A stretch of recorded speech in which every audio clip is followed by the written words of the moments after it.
তো গাইজ আজ একটু সকাল সকাল কত মাসের সাথে বেরিয়েছিলাম, তো আখের রস কিনবো দেখে।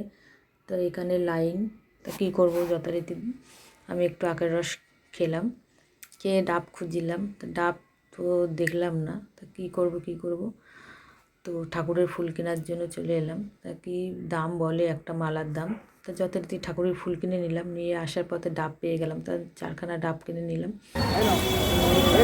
সুন্দর মাছ নিয়ে আসে, এর থেকে মোরল্লা মাছ নিলাম। তো ভাবলাম দুটো ফুল টব নেব, তো একটা ফুলের টব বলে 150 টাকা 200 টাকা।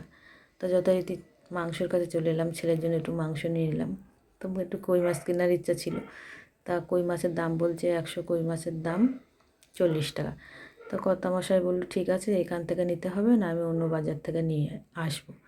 ঠিক আছে, যথারীতি বাজারটা ঘুরলাম, খুব ভালোই লাগলো, যদিও আমি তো বাজার দোকান করি না, আমি জিনিসপত্রের দাম অত ঠিকঠাক বুঝতে পারছিলাম না। তো সন্ধ্যার টিফিন নিয়ে চলে এলাম। তো সন্ধ্যার টিফিন খাওয়ার পরে রাতের খাবারের তো জোগাড় করতেই হয় বন্ধুরা, তো না খেয়ে তো থাকা যাবে না। তো রাতে লুচি আর আমি চিকেন কষা করে নিলাম।